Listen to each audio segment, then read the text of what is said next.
Dice: plegaria pidiendo destrucción de los enemigos de Sión.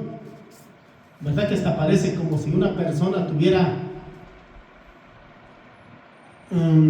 rencor hacia alguien? Porque dice: plegaria pidiendo la destrucción de los enemigos.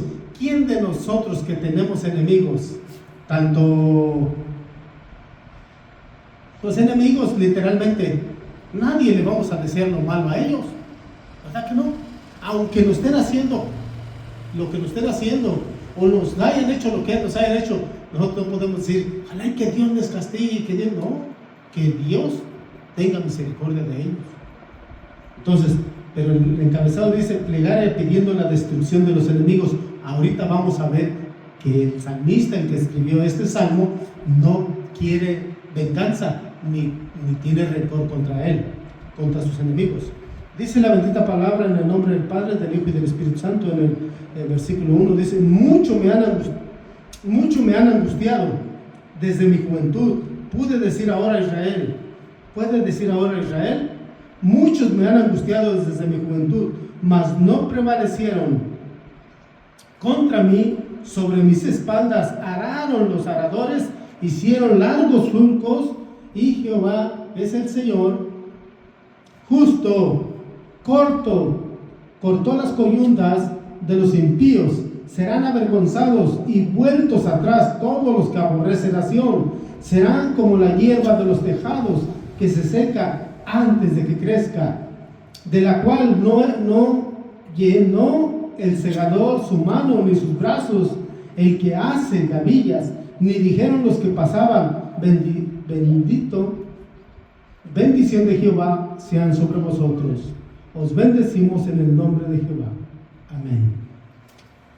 Hermanos, este salmo es un salmo que habla más del sufrimiento, fíjese bien, y del Señor que es justo, de la justicia de Dios. ¿Por qué habla mucho del sufrimiento, hermanos? Si dice: muchos me han angustiado desde mi juventud, y puede decir ahora Israel que muchos me han angustiado desde mi juventud, pero no prevalecieron contra mí. Mire, el pueblo de Dios, desde que Dios escoge a su pueblo, desde la creación, escoge un pueblo, Dios, y lo hace su pueblo.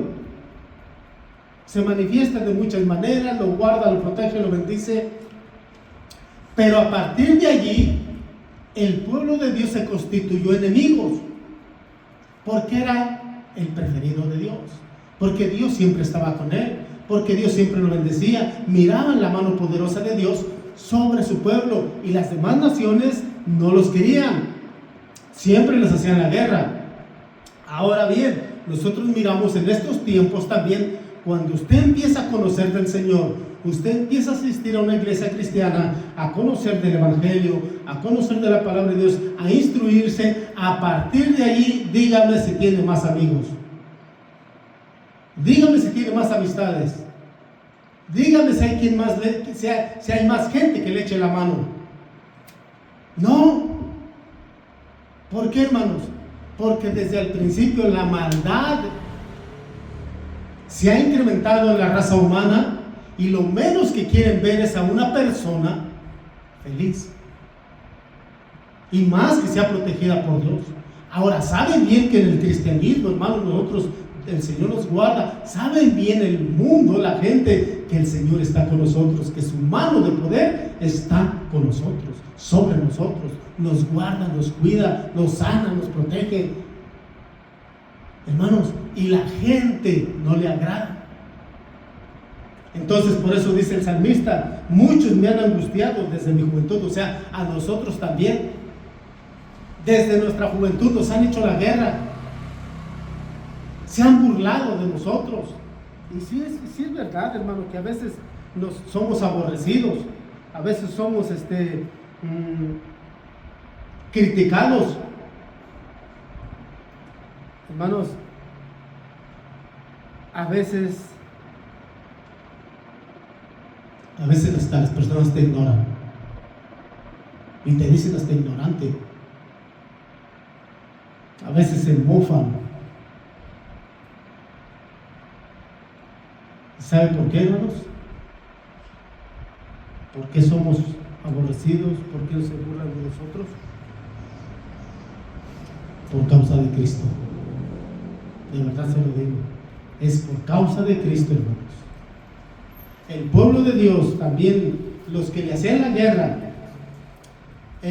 los que angustiaban al pueblo de Dios, era por causa de que Dios estaba con ellos.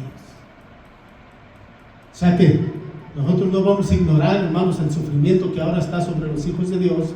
Es por la maldad en el mundo también, que desde el principio el mundo no quiere ver feliz a las personas.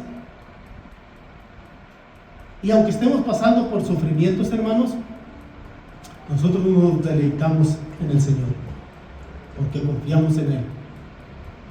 A veces, aunque tengamos nosotros cualquier conflicto, nosotros nos deleitamos en el poder de Dios.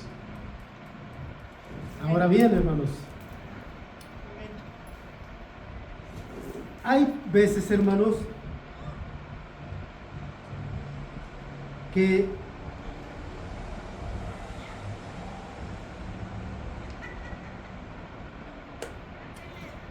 desde que nosotros conocimos del Evangelio, hermanos, así como el pueblo de Dios siempre fue aborrecido, siempre fue perseguido, hermanos, por una causa. Yo quisiera que fuera Gálatas capítulo 6 y versículo 17, si alguien me lo puede leer por ahí.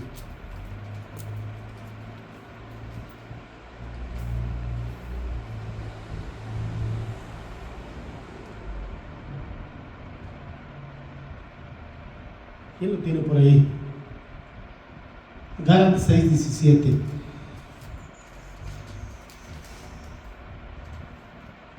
de aquí en adelante nadie me cause molestias, porque yo traigo en mi cuerpo las marcas del Señor Jesús. Y luego, hermanos, la gracia de nuestro Señor Jesucristo sea con vuestro espíritu. Amén. desde el 16 leve mejor bien para. Y a todos los que anden conforme a esta regla, paz y misericordia sea a ellos y al Israel de Dios. Y aquí en adelante nadie me cause molestia, porque yo traigo en mi cuerpo las marcas del Señor Jesús. Hermanos, la gracia de nuestro Señor Jesucristo sea con vuestro espíritu. Amén. ¿Sabe qué cosa quiere decir esto, hermanos? Dicho en otras palabras, yo lo tengo en esta versión para que se entienda. 6:17. Ahora en adelante, que nadie me cause problemas. Yo tengo en mi cuerpo las cicatrices que demuestran que he sufrido por pertenecer a Cristo. ¿Se da cuenta? Que nosotros sufrimos los insultos, las críticas, las burlas por causa de Cristo. Pero dice el apóstol Pablo, de aquí en adelante nadie me va a causar problemas. O sea, él no quiere decir que ya nadie le va a decir nada, no. Sí, le van a decir, pero ese no va a ser problema para mí. ¿Por qué? Porque de ahora en adelante yo tengo en mi cuerpo las cicatrices que demuestran que he sufrido por pertenecer a Cristo. ¿Cristo no sufrió? ¿No se burlaron de él? Porque le decían, ¿a poco tú dices que eres el rey? ¿A poco tú eres el Hijo de Dios? ¿Cómo se burlaban de él, de su ministerio? ¿Y él cuándo se defendió, hermanos? Pues el apóstol Pablo dice lo que le sucedió a él. Yo en mi cuerpo también traigo esas mismas cicatrices. Así que de aquí en adelante, por causa de seguir a Jesucristo, nadie me va a causar problemas. Ahora bien, hermanos, entonces, ¿por qué el cristiano se desanima cuando empieza a sufrir? Cuando empieza a ser criticado, cuando en su casa ya le dicen, ya te hiciste hermano, cuando en su familia ya le dicen, ya eres aleluyo, ya eres hermano separado. ¿Por qué entonces se desaniman? Cuando hay problemas, hermanos, Cuando el creyente empieza el camino del Señor, a iniciar el camino del Señor, y vienen los problemas con mi esposa, con mi esposo, y qué es mi esposo, y qué es mi esposa, la culpa, que son mis hijos, que es el trabajo, que es la economía, que son las deudas, que es esto y lo otro, y sabe que ya no hay ni qué hacer, es lo que dice. Luego, y empieza el desánimo, y ya no quiero ir a la iglesia, porque es bien difícil, el camino del Señor es difícil, ya no me, como dicen, ya no me llovizna, sino me llueve sobre mojado, ya no falta que me pase. Pasen, Dios les bendiga. Cuando iniciamos, hermanos, en el camino del Señor,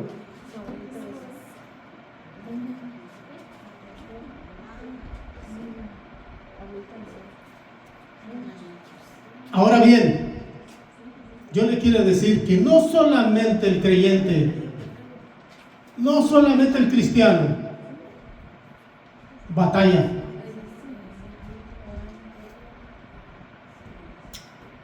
Siéntese, tomen lugar. No solamente el cristiano, el creyente batalla, sino también las personas allá afuera, las personas, aunque no busquen de Dios, aunque no vayan a una iglesia, aunque no conozcan de la palabra de Dios, también batallan, también sufren. Y entonces, ¿por qué nosotros decimos, no, pero cuando empecé a ir a la iglesia cristiana, me empezaron a pasar más cosas, ya no sé qué hacer, ya no voy a ir a la iglesia, porque me está pasando esto, porque me está pasando esto otro? El asunto que muchas veces nosotros ponemos la confianza, hermanos, en que con el Señor nada nos va a pasar ya. Creemos nosotros que cuando empezamos a caminar en el camino de Dios, hermanos, cuando usted empieza a venir a la iglesia, lo primero que se me viene a mi mente es que ya estoy siguiendo al Señor, ya voy a la iglesia, ya me estoy acercando al Señor. Y dice, ya me va a ir bien. Es parte de una verdad, porque deposita su confianza, pero ninguna garantía hay que cuando seguimos al Señor ya no te va a pasar nada. Ninguna garantía, hermano. Al contrario, te van a suceder cosas, te lo digo, no te espantes. Te van a suceder cosas, te van a criticar, se van a burlar de ti. Si alguien tenías confianza en él y de vez en cuando por ahí cuando estabas necesitado te echaban la mano, y se da cuenta que vas a una iglesia cristiana y ya no te va a echar la mano. Allá que te echen tus hermanos, allá que te ayuden. Pero le voy a decir una de las cosas, que el Señor en su palabra nunca dice, ya no te va a ir mal. Al contrario, volvemos a lo mismo, Gálatas 6:17, ya no va a haber problemas. Cuando alguien se burle, cuando alguien me critique, cuando alguien me haga la vida imposible, yo no voy a tener problemas, dice el apóstol Pablo, porque yo llevo las marcas de Cristo en mi cuerpo. Lo que le pasó a él antes de ser crucificado, si me pasa a mí, gloria a Dios, si él lo sufrió, yo soy bienaventurado por tener las marcas de Cristo. Oye, acabas de venir de la iglesia y mira, hasta parece que ni fuiste, mejor ni vayas. Así a veces te pueden decir allá llegando a tu casa. Vienes de allá de la iglesia, de escuchar la palabra de Dios, y mira cómo te portas, y de embalde. Hermanos, te quieren hacer la vida imposible, pero esas son las marcas de Cristo en nuestro cuerpo. Ahora bien, volvemos a lo mismo. Las personas tienen confianza en que ya no vas a sufrir, porque tienen la confianza en Dios. Es una parte de la verdad, pero no es todo, hermanos. Lo cierto es, yo quisiera que fuera ahí usted a San Juan capítulo 16 y versículo 33.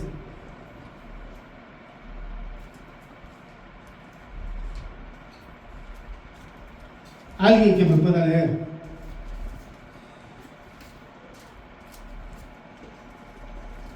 San Juan 16:33.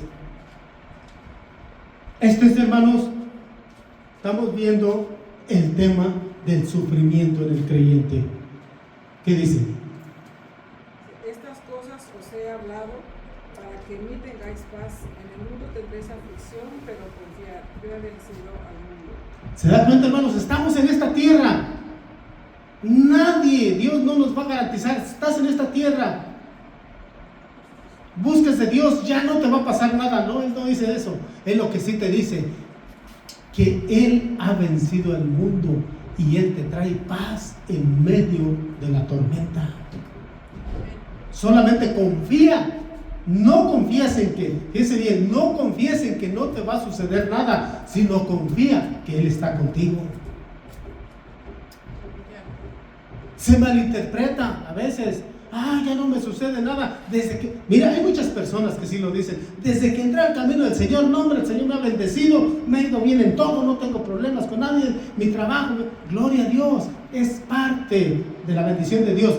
Pero aquí es donde el Señor quiere probar nuestra fe.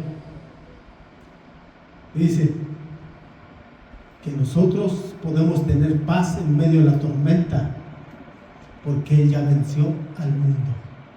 Él ya venció todo eso.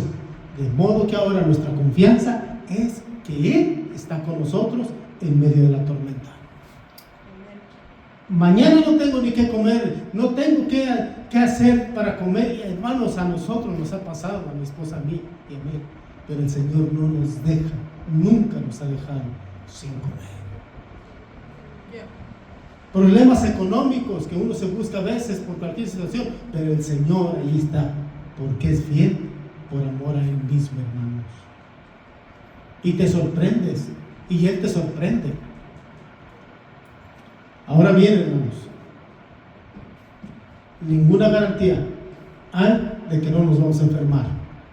Ninguna garantía hay de que nos va a suceder algo, un accidente, no. Pero yo quisiera que fuera 2 de Corintios, capítulo 2 y versículo 17. Versículo 7.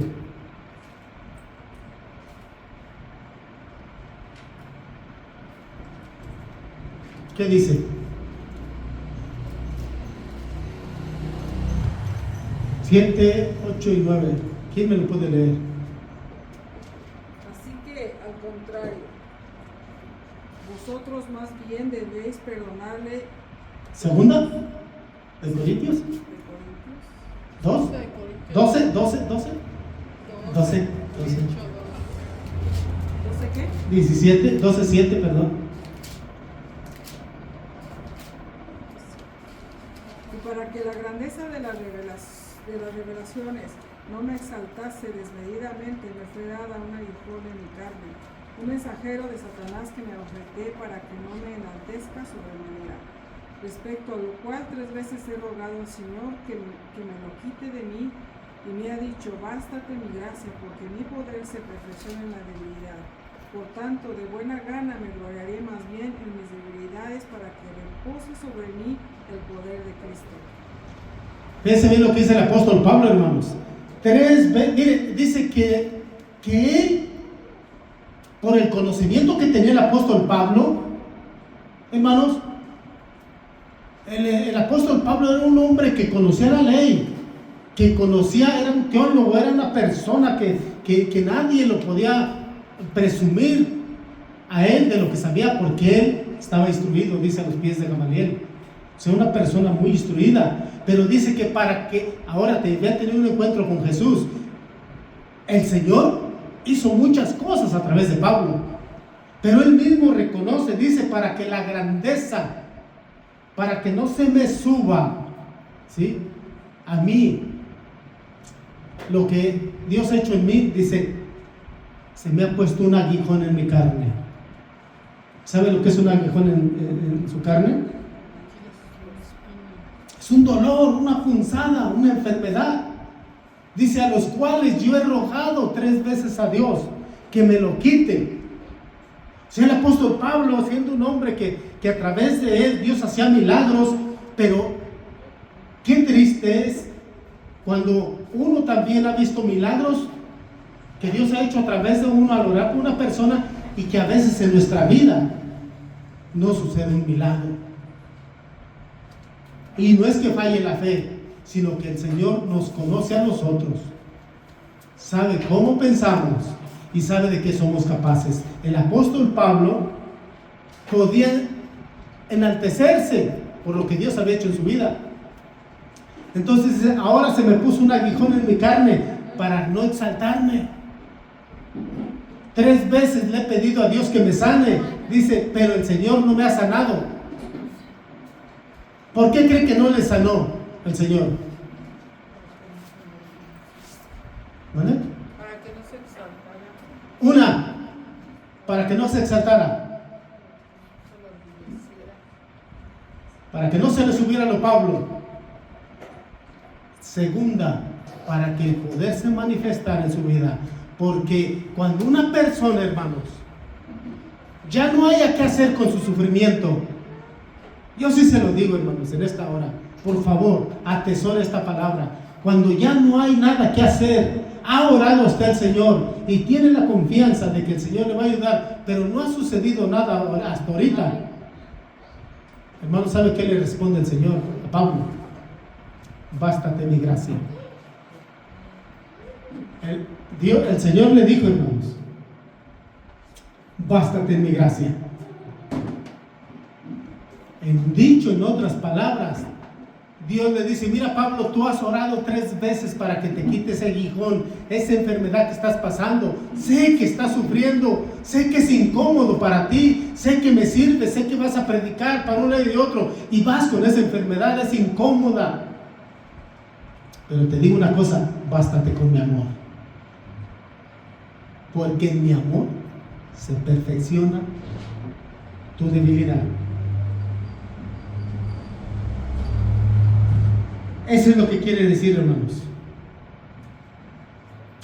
Le dice, bástate solamente con mi amor, porque tú, Pablo, es todo lo que necesitas, mi amor. Hermanos, y luego dice Pablo, me alegro de ser débil, ser insultado, ser perseguido, ser blasfemado, se burlan, tengo necesidades, dificultades, por ser de Cristo, por seguir a Cristo. Pues lo que me hace fuerte es reconocer que soy débil. Hermanos, en vez de nosotros decir, no valgo nada, nadie se fija en mí, nadie se acuerda de mí, nadie ha visto mi necesidad. En vez de decir de eso, decir, soy débil y reconozco que necesito de Dios. En este momento no necesito de nadie más, al que necesito es al Señor. No debo de sentir esa queja hacia nadie, porque dice el Señor, reconoce que en esa debilidad, entonces ahora eres fuerte. ¿Qué es lo que va a pasar? ¿O qué es lo que quiere decir la palabra de Dios? Que nosotros, hermanos, verdaderamente tenemos la necesidad de sufrir. ¿Para qué, hermanos? Porque solamente, hermanos, a través de la necesidad,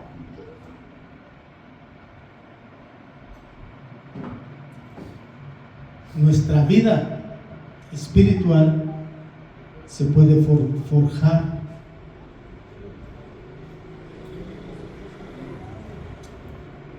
un carácter santo, hermanos. Solamente en las preocupaciones, solamente en las necesidades, solamente en las enfermedades es cuando Dios puede formar un carácter santo en nosotros. ¿Qué es formar un carácter santo en nosotros? Señor, no tengo a nadie donde ir ya, a ningún lugar. Reconozco que dependo de ti. Soy débil, no puedo salir adelante. No sé hacer las cosas. ¿Por qué no decirle al Señor, no sé hacer las cosas? Porque si las trato de hacer bien, me salen mal y enredo más las cosas. Y solo así, hermanos, el Señor forja una vida santa en nosotros. A través del sufrimiento, a través de las pruebas, recuerde que es necesario esos sufrimientos para que nuestra fe siga creciendo. Para eso. Hermanos, qué bonitos salmos, qué bonitos salmos. Recuerde que en estos salmos son 15 salmos donde el pueblo de Israel, cada que iba, tenía que ir 3 veces a Israel, a Jerusalén, a adorar a Dios al templo de Jerusalén. Hermanos, ya lo hemos repetido muchas veces, y dice que el pueblo de Dios, cuando iban en la peregrinación hacia Jerusalén, viviesen donde viviesen dentro de Israel, iban hasta el templo. Unos duraban días en ir caminando hasta allá, pero qué precioso que iban caminando con sus niños, con sus familias, con sus esposas, iban contentos. Y de paso, no solo eso, sino que también llevaban su animalito, el que llevaban de sacrificio al altar, el holocausto. Lo que le quiero decir que nosotros en esta tierra también somos peregrinos y debemos de ir contentos, ¿verdad? Camino a la nueva Jerusalén, que es con Dios. En esta tierra, que nadie nos quite la paz, que nadie nos quite el gozo. Ya no llevamos un animalito para sacrificar, porque el que fue sacrificado está en nuestro corazón. Ya no llevamos nada. Hermanos, qué precioso era eso. Iban comentando en el camino, vamos al templo. Hermanos, aquí también, cuando venimos a la iglesia, cuando en la calle, en el trabajo, debemos estar contentos. Aunque estemos pasando por necesidades, hermanos, eso no quiere decir que si no nosotros andamos serios, no quiere decir que pues tenemos que mostrar el gozo. Hermanos, a veces pasa uno, le digo yo lo que estaba pasando y duele y dice que cambia uno, no quiere uno hablar, no quiere uno ni a la esposa ni a los hijos, ni nada, hermano. ¿Por qué? Por lo que estamos pasando. Pero pasa esto, ora uno al Señor, son cargas espirituales que suceden. Mucho hay que saber discernir, hermanos, cuando hay enfermedades físicas y cuando son enfermedades espirituales. Que el médico te dice, no tiene nada, ¿de qué te curo? Son enfermedades espirituales. Ok, seguimos adelante. A veces, ¿cuál es tu prueba? Que te desanima, que ya no quieres venir a la iglesia. ¿Tu familia? ¿Los hijos? ¿El trabajo? ¿Hasta un vecino por ahí que te hace la vida imposible? ¿Cuál es tu desánimo, hermanos? A veces son las deudas, a veces son los matrimonios lo que traen desánimo. Los hijos. Pero yo te quiero decir una de las cosas: descansa en el Señor, descansa en Dios, que tu confianza esté en el Señor. No tanto que no te va a suceder nada, no tanto que ya no vas a tener problemas, sino descansa en el Señor, porque la promesa de Él es que Él va a estar contigo en la prueba, en la necesidad. En la prueba, hermanos, nosotros vamos a conocer si somos verdaderos adoradores. Ahí es donde también el Señor va a ver quién es el verdadero adorador en medio de la prueba. Aquel que se echa para atrás luego porque empezaron los problemitas y no, pues ya está, ni voy a ir a la iglesia mejor. Estaba mejor antes. Ahí es donde el Señor va a reconocer si eres un verdadero adorador, un seguidor de Cristo, hermanos. A veces, hermanos, en las personas solamente está el conocimiento de Dios aquí, pero no en su corazón. Cuando estás pasando por momentos bien difíciles, se te va la idea de que Dios es bueno. Se te va la idea de que Dios está contigo. Se te va la idea del Dios de la Biblia.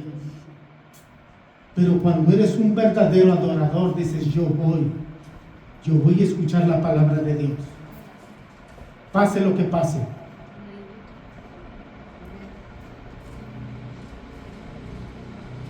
Entonces, hermanos, mire, muchas veces podemos decir, no, yo en mi casa escucho predicaciones, por eso no voy a la iglesia. nunca, hermanos, compare la necesidad de escuchar la palabra de Dios. Si usted lee su Biblia es muy bueno, pero si usted dice yo escucho predicaciones, nunca va a ser lo mismo, hermanos. De verdad se lo digo. Agarre su Biblia, aunque sea un capítulo, aunque sea un versículo, pero léalo. Y no diga, ya escuché una predicación y me alimenté. Es bueno, hermanos, pero es mejor agarrar su palabra de Dios, la palabra de Dios. Nunca sustituye una predicación por la palabra de Dios. Es lo mismo, no es lo mismo, de verdad se lo digo. No es lo mismo, nunca va a ser lo mismo. Hermanos, hay iglesias que te motivan. Es buena la motivación, hermanos. Cristo está contigo, Cristo te va a bendecir, el Señor tiene algo mejor para ti, para tu vida. Es mejor, hermanos. Es bueno, perdón, esto, la motivación. Pero qué mejor, hermanos, cuando una iglesia, cuando en un lugar te confrontan con la verdad de Dios y te dicen, sí te va a bendecir Dios, sí te va a prosperar Dios, pero tienes que agradar al que da la bendición. Si no agradas al que te da la bendición, ¿cómo esperas que el predicador te diga que te va a bendecir? ¿Cómo esperas que aquel predicador te diga, este año vas a salir de deudas? Si no eres confrontado con el mandamiento, o con los mandamientos, con los estatutos, con las ordenanzas del que da la bendición.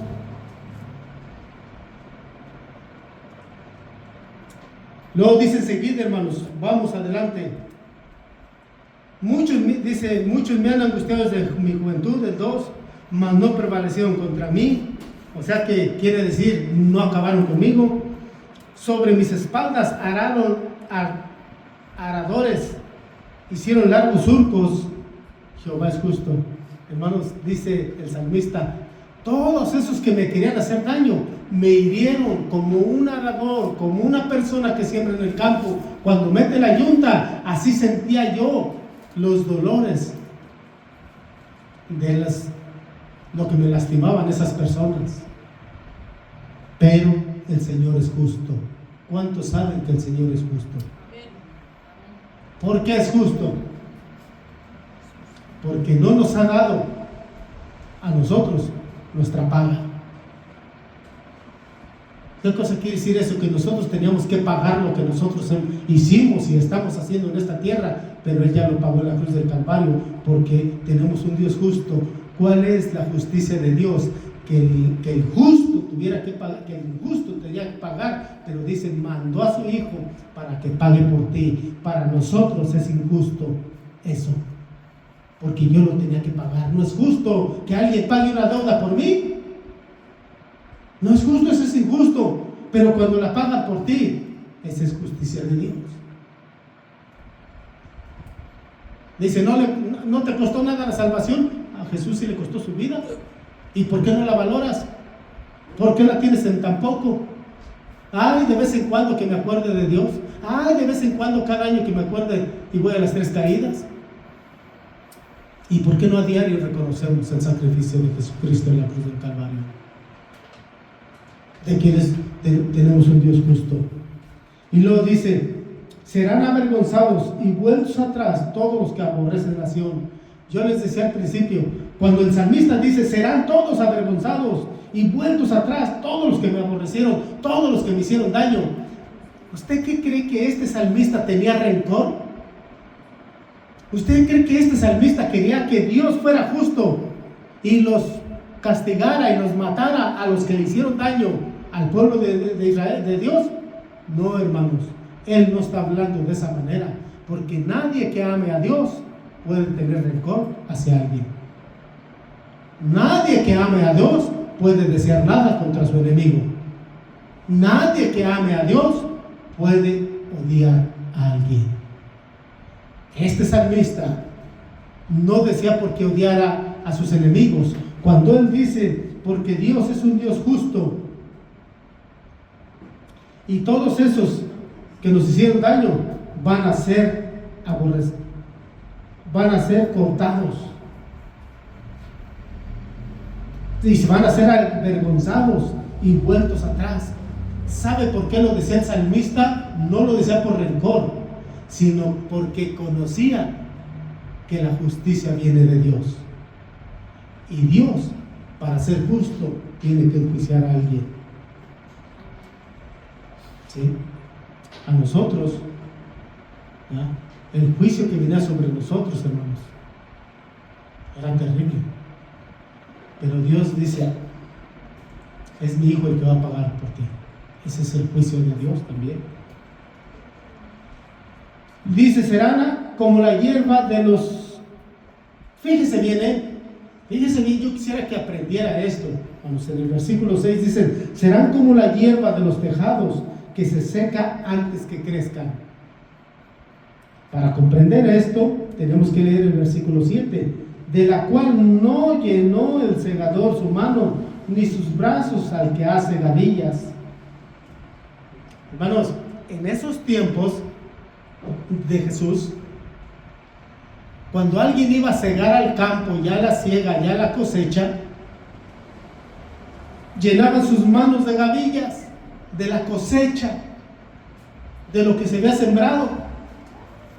El patrón, el amo, el dueño, a los trabajadores les decía que eran bendecidos, porque ellos traían la cosecha en sus manos, las gavillas, eran bendecidos. Pero hace una comparación este salmista y dice: serán como la hierba de los tejados, que se seca antes que crezca. ¿Qué cosa quiere decir esto, hermanos? ¿Usted ha visto plantas en los techos, en las azoteas, las marquesinas? Pobrecitas, ya están secándose, crecieron ahí porque una semilla cayó de casualidad. Así compara el salmista a los enemigos de sus hijos, como esas plantas que se secan, que no alcanzan a hacerse gavillas para que el que cosecha las recoja. Qué vergüenza de una planta de esas. Eso es lo que le hace la comparación.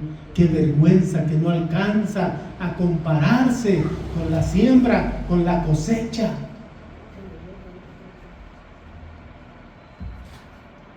Lo dice: ni dijeron los que pasaban: bendición de Jehová sea sobre vosotros. Cuando andaban cosechando, a los cosechadores les decían: bendición de Jehová sea sobre ustedes, que andan cosechando. Los bendecimos en el nombre de Jesús, dice. Yo les quisiera hacer una pregunta para terminar. Para que haya una buena cosecha, una buena siembra, tiene que caer en buena tierra la palabra de Dios. Y literalmente, si alguien siembra ahí en el campo buena semilla y cae en buena tierra y da fruto, hermanos, entonces el que la sembró se va a gozar y va a ser bendecido. Podemos ser capaces de entender el sufrimiento, hermanos, a través de la fe en Cristo Jesús. Cuando hay sufrimiento, a través de la fe, hermanos, va creciendo esa fe y va forjando un carácter piadoso en nosotros. Pero el asunto es que esa semilla caiga en buena tierra, como deben ser esas cosechas que nos llevan de las gavillas. A otra, puede ser otra. O queremos ser una planta que crece sobre la azotea, donde no tiene agua, donde no tiene fertilizante, donde no tiene cuidado, está maltratada, y antes de que se llegue su cosecha, que dé fruto, se seca. ¿Qué quiere ser usted? Que en usted caiga la palabra de Dios, la semilla en tierra buena. Usted es la tierra. Usted es la tierra para que caiga la semilla, que es la palabra de Dios. Y que dé fruto. Y que el Señor coseche en usted. ¿O quiere ser esa planta que se seca? ¿Por qué? Porque no le gustó el sufrimiento. Porque no le agradó el sufrir en esta tierra. Porque no le agradó sufrir por causa de Jesús. Aunque a veces también podemos sufrir, no por causa de Jesús, sino podemos sufrir por nuestras situaciones, por lo que hacemos, por nuestros errores. A veces sufrimos por eso también. Entonces, que escojamos por qué queremos sufrir si es que el Señor lo permite. Vamos a ponernos sobre nuestros pies, hermanos. Vamos a